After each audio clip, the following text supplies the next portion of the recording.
Welcome to the Answers Yes podcast, where we interview some of the most interesting people that have said yes to opportunities in their life. We hope that through these stories, you can learn to create your own destiny by saying yes along the way. Join us as we explore the new series covering topics such as passion, integrity, and hard work. I'm your host, Jim Riley, and I hope you enjoy these interviews as much as I do. I believe that everyone has an important message worth hearing. Hello and welcome to the Answers Yes podcast. Thanks for tuning in.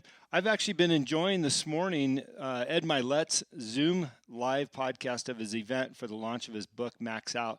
And what I love about Max Out and Ed is he talks about the power of just doing one more thing to get you to that level that you want to be at. So I'd encourage you to get that book. I ordered mine. It's on its way, but I've enjoyed his Zoom call today. And, you know, in life, we run across a lot of people that we share similar beliefs, and oftentimes we don't get to meet everybody. And I'm always thrilled when I find somebody online or somebody that's approached me to be on my show that I really, really resonate with. And today I've got Jeremy Slate on the line. Jeremy, thanks again for being on the show. Hey, Jim, I'm stoked to be here hanging out. I know you and I were talking a lot before we got started here about, you know, how much we're in alignment. We talked a little bit of farm animals, man. So I'm stoked to be here. I got a quick farm animal story for you. Just happened literally before I got back in my office. So over the winter, we're in Montana. We had 2 inches of ice on the ground, and our side-by-side slid into the side of my F-350. Brand new truck, less than 6 months old, right? So it took 4 months for that thing to get repaired. It was just the bedside, $4,200. These things are made out of aluminum. There's no infrastructure inside of it. You know, I know that the trucks are ultra safe because of the frame and everything. Yeah. Anyways, it took all these months to get it fixed. I just got it back 5 days ago. Okay. I pick up a 1,400-pound bale of hay yesterday to feed to the cattle. And what we do is we tie a strap around it and then onto the fence post, and we just drag it off the back of the truck. Well, this thing was wet because it rained last night. And it's heavy. It's heavy. And it cocked a little bit and caught the corner of the bedside on its way out and bent the bedside again. My wife, she grew up on a hay farm. Yeah. So she's always fond of saying, like, you don't know what real work is until you baled hay. Oh my God. Yeah. I was baling hay last year with a man 10 years my senior, and he was out throwing bales all day long. I was like, Olin, I don't know how you do it. He goes, well, I've been doing this my whole life. I said, well, this is my first real bale. We did 400 bales in a day, which was a lot. Wow. So, yeah. But love sharing those stories with you. You know, the point about me and my farm life is I decided that I needed to get away from the city, and I'm raising my kids in Montana now. And you talked about you're from the good side of New Jersey. With that being said, let's hear about your life, where things started for you, and some of the things that you said yes to along the way. And then I want to get into what you're doing now. So for me, like my goal was always to be a college professor. And it's interesting because I think we grab other people's dreams. So I grabbed a parent's dream rather than like discovering what my own was. Yeah. So I went through, undergrad, I went through grad school. I did all these things. I didn't really push that hard for that dream. And in 2012, my mom ended up having a really bad stroke, and she's still like pretty disabled to this day. But it made me look at a lot of the things I was doing in my life. I was teaching high school at that point. I was totally miserable. And it made me look at a lot of what I'm doing. And I'm like, do I want to do this the rest of my life? I didn't know what that opportunity was going to be. I didn't know where I was going to go. The first thing was network marketing. I jumped full time into that, had no idea what it was. So I thought I was going to be like a multi-millionaire in a week. Didn't work like that, but it was kind of that. I actually quit my job when I signed up for the network marketing company. I called my boss, and he's like, you're insane. I'm like, hey, I got to do something. I'm miserable. So I tried that. I tried selling life insurance. I tried buying products online and selling them on Amazon. And I just didn't do well at any of these different things. I started a podcast in 2015 called The Create Your Own Life Show, just as a hobby. It did really, really well. We saw 10,000 listens in our first month, and it led to me starting a company, doing all these different things. But, it was initially just saying yes to something else, not even knowing what the opportunity was. Like, you could have shown me anything at that point in time, but I was so miserable in my life. And until something happened, I didn't realize that I needed a change. Right. Yeah. So I think those things are really big pattern interrupts for me. So I said yes to anything other than what I was doing at that point in time, man. A lot of times we get stuck in ruts, like maybe what you were in, and we're afraid to say yes to something else. It's like, okay, this sucks, but my mom says people sit in their shit because it's warm, right? Oh, that's a good one, man. But it also smells too. So the longer you sit in that, you're definitely gonna smell it. Yeah, yeah. Well, why do you think that is though? Why are we just satisfied with where we're at sometimes? And what was it that motivated you enough to get out of that hole? Well, actually, I have a book coming out in June called Unremarkable to Extraordinary. And this is actually one of the key things I talk about in it is this idea of adversity, right? Like if you look at people that are extraordinary, that do great things, they don't shy away from adversity. They go towards it.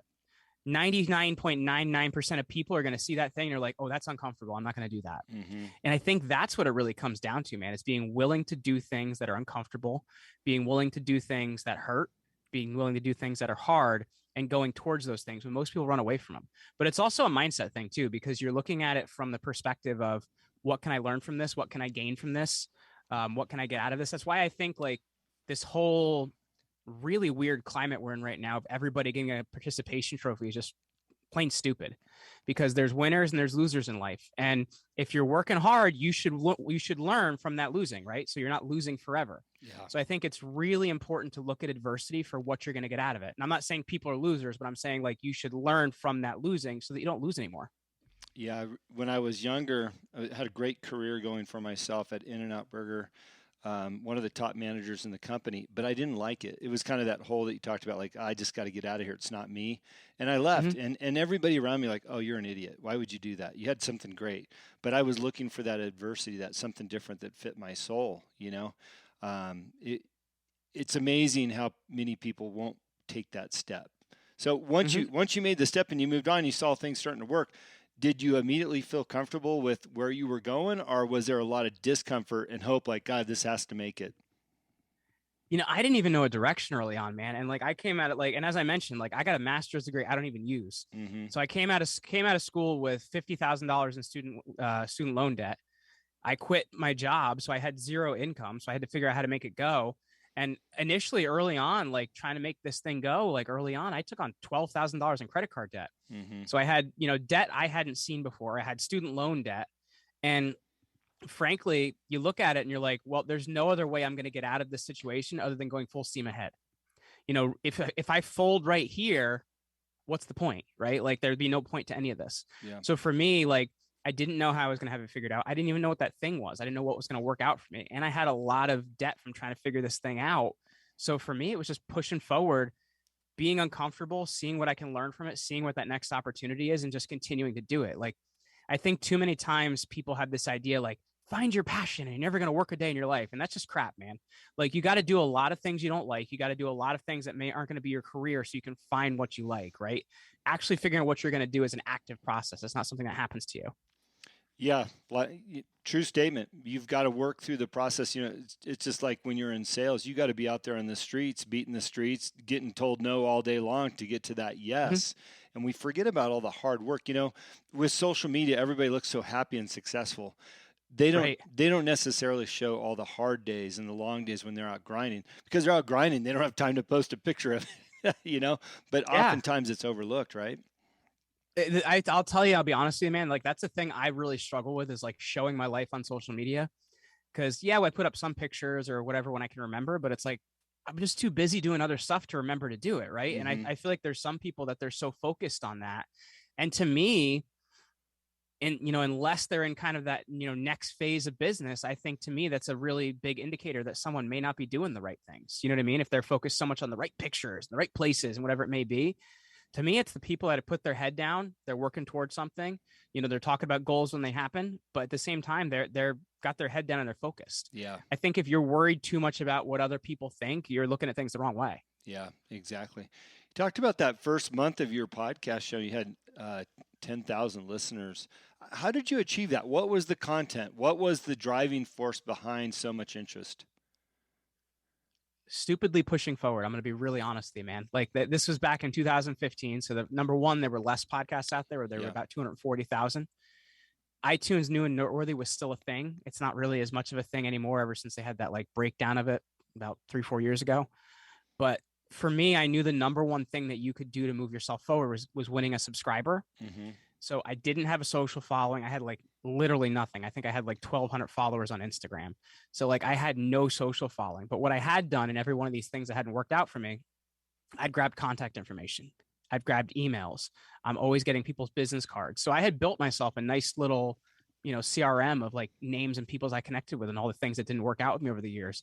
And I'm a friendly person, so people tend to like me, and I built those relationships. So what I did, I sent out 700 something individual emails asking people to subscribe to the show. I texted every single person in my cell phone asking them to subscribe to the show. I called every person in my cell phone. I messaged every person connected to me on Facebook, and I found out that number where Facebook takes away the ability to send a link is about 500 messages. Once you hit that, you're done. Mm-hmm. Did the same thing on LinkedIn. I sent about 3,000 messages over there. I knew if I could get enough people to subscribe to my show in the first 2 weeks, you were going to hit iTunes New and Noteworthy. You got 8 weeks of free promotion from that point. So to me, that was the target. So I was able to push all that in, and I ended up with about 60 reviews, which means I probably had a lot more subscribes than that, probably closer to 100. And that really allowed me to get catapulted into the New and Noteworthy and get all that free promotion for 8 weeks. Yeah. It's interesting about those numbers you gave. Most people would go, I can't text all 700 people on my phone. I can't text or message, all 400 people in my LinkedIn account. But that's the work that we're talking about that needs to be done, that foundational work to build something.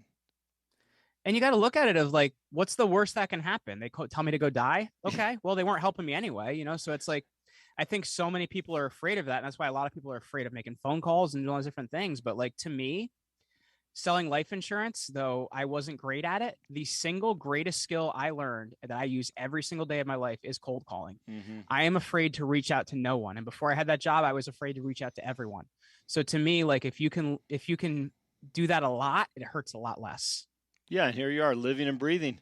Yeah, nobody's killed you yet. No, nobody jumped through the phone and choked me, man. Yeah. Like you said, what's the worst that can happen? They're going to say no, or they ignore you, or they don't respond. But if you pick up 1 in 10, and you've got a couple thousand I've got 14,000 contacts on my phone. If I pick up 1 in 10, I'm doing pretty good. That's a lot of contacts, man. Wow. Your phone must be like blowing up all the time. I'm like you. I collect business cards I'm in my 50s, right? So I got a little bit more time on you, but I always collected business cards, and I was diligent to put their information in my phone, right? So that I had contacts. Now I don't hear from all of them, obviously, but we utilize that as part of our business resource, and I did the work. I took the time to put them in, A lot of people overlook the power of that. Mm-hmm. It's like I said, man, like you have to be a contact making machine, even if it's not in the business you're in, because if you meet people, eventually it's going to be a right fit. Right. So it's all about connecting to more people that may know other people. Yeah. I thought I saw someone here that you were a power lifter. Is that right? Yeah, that's what I thought. Yeah. I just turned 35 last week. In my early 20s, man, and I'm like about 172, 73 now. I'm 5'7". So in my early 20s, I was 5'7", 215, benching 455, deadlifting 635, and squatting over 7. Wow. Talk about dedication. But I was a skinny wrestler in school, man. I wrestled 103s, 119, 140 by senior year. And I think the best way to get strong is something I like to call linear progression. And that is all about dedication. Linear progression means if you can get 2.5 to 5 pounds stronger every week for 10 years, you're going to be strong as hell at the end of that 10 years. Yeah. And that's literally how I got strong. The right calories in, just consistency for 10 years, man. Mm-hmm. Again, I asked you about that because it shows your work ethic and your willingness to do, as you just suggested, a little bit at a time, right? Like Ed Milet, the power of one more per day, and then ultimately those one mores add up into something spectacular. Mm-hmm. Well, 5 pounds looks like nothing, man. But like, let's think about this. If you have to jump from benching 135 to 400 pounds, you cannot physically do that. Yeah. And that's what linear progression is all about, man. Linear mean you're going in a straight line and you're slowly progressing. So if you are building up week after week after week, there's a system I used, and I've used for, almost 20 years at this point. It's called the max OT. Mm-hmm. You do 80% of your max for a minimum of 4 reps with a maximum of 6 reps per set. And you do 8 to 12 total sets per workout. If you can progress 2.5 to 5 pounds a week with that type of a workout, you're going to get damn strong in 5, 10 years. Yeah. But you got to be willing to wait 5 or 10 years, man. Yeah, for sure. What have you learned from your discipline in powerlifting and your physical fitness that you apply to business or just in life? Frankly, it's the first thing I do every single day, right? Because when my fitness is the thing that gets my head right. So if I can start every day, working out right, eating right, getting all my cardio in and everything, and it's not even 9 o'clock yet, then that's a big deal to how am I going to approach the rest of the day. Because number one, you're starting out with a win, which is a big deal, right? People talk about making your bed and the importance of that because you're starting out with a win. But honestly, you're getting your head right so you can perform right in your day, right? Like, people talk about struggling with depression and all these different things. There's definitely people that have some struggles out there, but a lot of it is failing to take care of yourself physically. And if you can do that and put yourself in the right headspace, man, you're going to perform a lot better in your day. Yeah, most people underestimate the power of physical fitness and, like you said, getting it in first part of your day. Last week, I restarted a training program for the Spartan Ultra races coming up in, well, Oh, cool. 4 months from now. Um, but my wife's like, wow, you got a lot done today. I said, yeah, because I started in the gym. I was fired up, man. I was washing dishes and laundry. I got all my work done around the farm and my own work. She's like, this is crazy. You need to work out again tomorrow. I'm like, I'm on a roll. This is where I'm heading, you know? So, but it changes it. There's a switch in your head that like, Yeah. and I'm a fit person, but when you get back into that routine, it changes your mentality for the day. And there's something to be said for getting up early. Mm-hmm. Like, I'm not a crazy riser, man. I'm up usually around 6 o'clock every morning, but I had to get up not long ago for a podcast called Rise and Grind, Uh-huh. and he interviews at 5 a.m. Let me tell you, by 8 o'clock, I had more done in my day than I've ever had done in my entire life. So getting up at 5 o'clock is hard, man, or getting up at 6 o'clock can be hard for some people, but getting up early, there's a lot to be said about that. I know my mother-in-law has gotten up at 4 a.m. every year since I've known her, which is 10 plus years. And she gets more done by 7 o'clock than most people ever get done in a day. And if you can do things like that before you get involved in phone calls, before you get involved for people asking you things, Mm-hmm. you can get all that stuff done early in the morning, man. You can be so productive in your day, not have to deal with all the bullshit you deal with all day. Yeah. Yeah. No. And by the way, if you're listening, those are two golden nuggets you just got. Health and getting up early, will make a difference in your career, in your entrepreneurial journey, or whatever it is you're doing, because you're starting your day out right and you can approach it differently. Yeah, no, absolutely, man. Because if I look at it this way, if you're not right, how can you expect yourself to be right for other people, right for growing your business, right for whatever you're doing? So much of everything we do every single day is mental. If you're not in the right spot, nothing else is going to work out for you. Yeah. I don't want to completely shift gears to politics, but I think that we owe it to ourselves and our families to be healthy. And I think a stronger, healthier person is more sustainable in the society we live in today. I know COVID came and I know it's on its way out. I didn't get a shot. I didn't care. I was healthy. I knew I'd fight it off with my Dude, own immunities. I didn't have a shot either. I had it twice. I handled everything I needed to handle, and I was fine. Yeah. Yeah, and same here. The first time it came through, my wife and I were training for a Spartan race, so we were running a lot, like 70 miles a week, and we both said, "Do you think we had it?" We had like one down day, and we're like, "Well, I probably did," because when you're healthy, you're the best version of yourself, and you can overcome things that are thrown your way, even if it's something as scary as COVID to many. Yep. It's true, man, and and I think you have an ethical duty, frankly, to keep yourself in shape because of that, because you don't know how the economy is going to change. You don't know how an administration is going to change. You don't know how the global health situation is going to change. Like freaking monkeypox, that's what I got to worry about now. So it's like, you have to keep yourself in good shape for all that reason, man. Yeah, and I don't think that a socialist society wants us healthy, because then they won't be able to control us if we're healthy and strong and able to push back, right? Because our minds Well, are it's strong. even that, like taking care of yourself is an individual argument, right? Mm-hmm. Socialism cares more about the collective, right? Mm-hmm. The collective doesn't care about individual achievement and things like that. So by taking care of yourself, being an individual and thinking for yourself, you're actually not in that paradigm and they don't like that. Yeah, yeah. Let's talk about business a little bit as it relates to that Yeah. paradigm. What shifts have you made in the last couple years? I mean, obviously, we've had a major administrative shift in our government and the way that business is looked at. I know what I've done, but I'd love to hear about what you've done to adjust or push back on what's happening. Well, the major thing is supporting more issues we believe in. Mm-hmm. I've had a huge shift in my podcast, and initially I lost like 50% of my audience. Mm-hmm. I've always quietly been conservative. I listened to Glenn Beck before he was popular and all that kind of stuff, back in like 2000. But I've always been quietly conservative. Kind of the world we ran into now made me realize I couldn't keep my mouth shut anymore. So I started interviewing more people that were in alignment for me. I had Dr. Peter McCullough on the show. I had Mike Lindell on the show. I had a lot of these people I had James O'Keefe from Project Veritas on the show Mm-hmm. because I wanted to start talking about things that mattered and I felt like I could have a bigger impact in. And here's the really cool thing.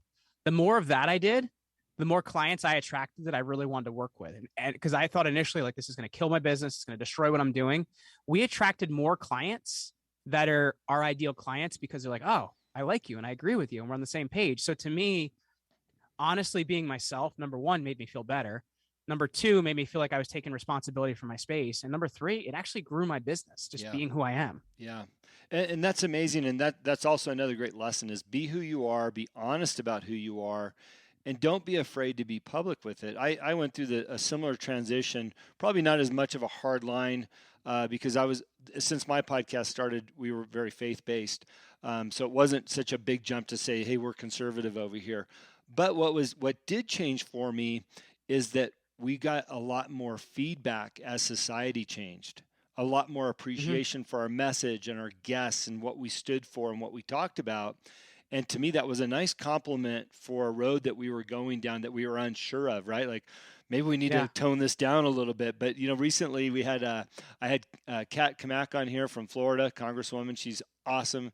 And I had the American Sheriff Lamb on here, who's got a great voice. And I've received so many comments from their messages and our interviews. So I love that you've made that transition and that your business has grown from it.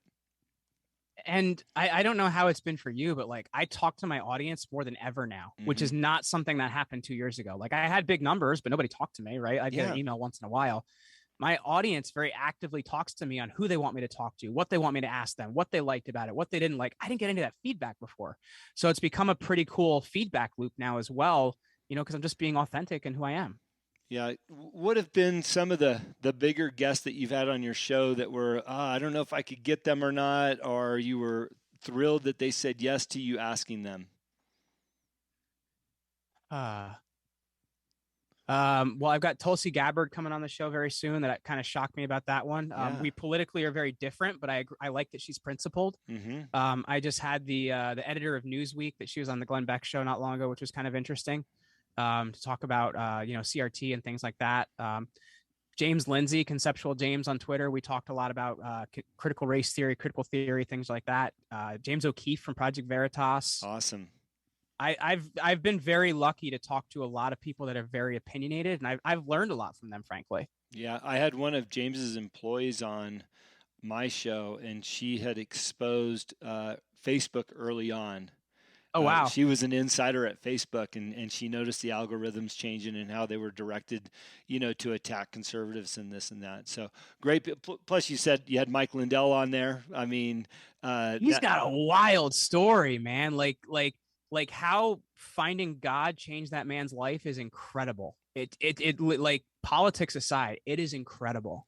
Yeah, if you haven't read Mike's book, get it. I read that thing cover to cover like within 2 days because it was, like you said, it's a fascinating story of where he's been. It's and to hear him tell it, it's just the drug use, the homelessness, all these things. He has this idea for this pillow, but he can't get it together because he can't get himself together. He has a friend that was worse off than him that had found God and changed his life. And he comes to Mike, and Mike's like, what happened to you? Mike finds God, and he changes this entire economy of a part of Minnesota, which is incredible. Yeah. It's funny because we've all heard My Pillow commercials because they're almost comical. That his little On that gene. jingle, you can never forget, Yeah, man. exactly. I mean, genius after you read the book and why he did it and the whole bit. I hadn't owned a My Pillow before that. Of course, I read the books like, well, honey, let's get all My Pillows in the whole house. Whether you like them or not, you're gonna like them because of who Mike is.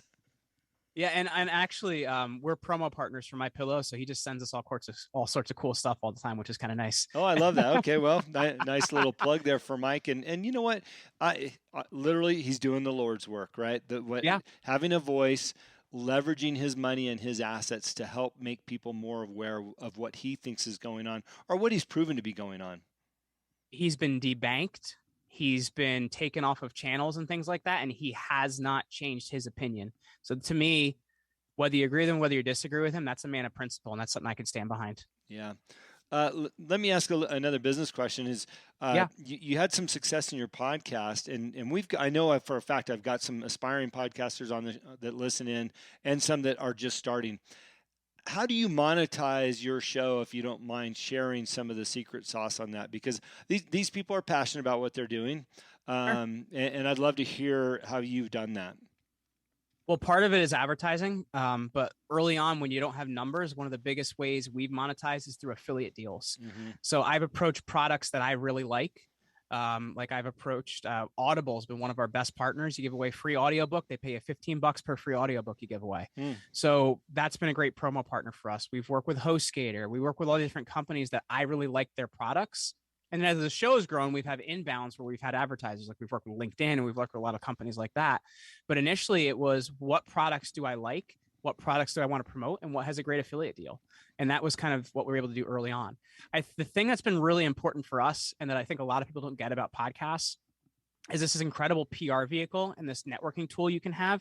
So for us, it also sits as one of the main marketing vehicles for our company, because it's how people know me, like me, trust me, know about the company as well. So I think, advertising is great. Affiliate deals are great, but if you can figure out how to build your podcast into your business model, that's where it has all the value that most people are missing. Mm-hmm.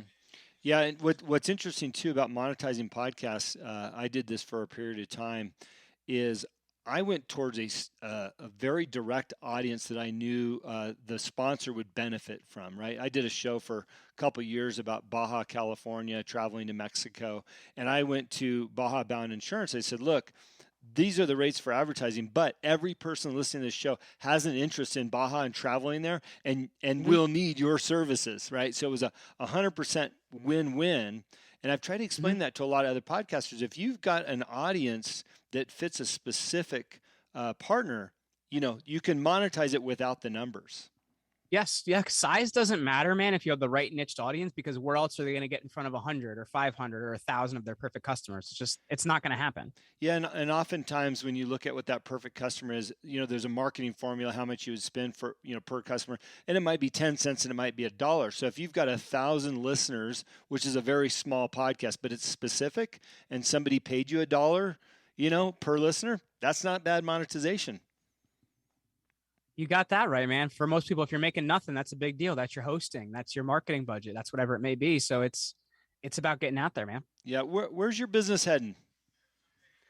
We're growing, man. The big thing we've focused on during the pandemic is when a lot of people have been letting people go, we started hiring more, because we've always been a virtual company. So we hired more. We worked on better processes. So year after year after year, we've been up. Last year, we were up 75% over the year before. So, we've done very well on focusing on finding people when other people are running away, making our processes better. And, as I mentioned, like really honing down on my own audience has helped to fuel our growth as well. Yeah. Outside of the podcast itself, what does your business entail and what do you guys do?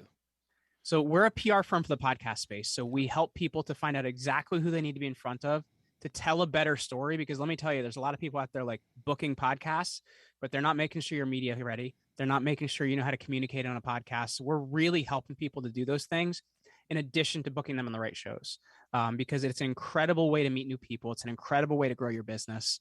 And it's just an incredible way to get out there, man. There's nothing else like it. Yeah. And I'll attest to the quality of your staff and your team, because they've been sending me guests for my show for a while. Thank you. Thank you. And what's great is the follow-up just before the show, just after the show, the information that they send you about the guests, it shows to me that you've got the whole picture figured out. Thank you And for listening. I do see a lot of, just like you said, another podcast booker in my email inbox. Like, okay, probably not going to use that one. I love the ones that send you like the email marketing and tell you, and they leave the name tags in. They forgot to change the name. They're like, "Hello, first name Fix," and you're like, "Ooh, is this even for me?" Yeah. Or they'll call me my middle name, or they'll call me the wrong podcast. So it's like, I get that, and I will tell you, a lot of the things we've created are things as a host I've demanded. Mm-hmm. Like I want a better media kit. I want better questions put together for our clients. I want better, one pagers for our clients. I want a better storytelling process, because I think about like, what are the things that piss me off the most as a host? And we either don't do those things or we do them better. Yeah. Yeah. I even get those emails from some of these agencies, and they're like, "Hi, my name is such and such. We have a wonderful," I said, "Look, you've introduced me yourself to me every week the last 10 weeks. And I've booked 5 of your guests. If you don't know me by now, don't call me again. Let's have a little personal relationship here." Dude, the ones I hate the most that are like, "I'm a fan of your show," and they're not, like, and they're like talking about the wrong show, or they grab an episode that I didn't even like. So, what are you going to do? Yeah. Yeah. Well, I love what you're doing. I know we just burned through 30 minutes real fast. The music started to come on there. How can people find you and learn more about you, or find your book you've got coming out soon? Yeah. So as I mentioned, commandyourbrand.com is going to be the best place to find us. But I do have a book coming out on June 21st. It's called Unremarkable to Extraordinary. And it really is a lot of things we talked about today from people that I've learned, like the former CAA director, a 4-time Indy 500 champion, NFL and NBA Hall of Famers, things that I've learned about hard work and finding success.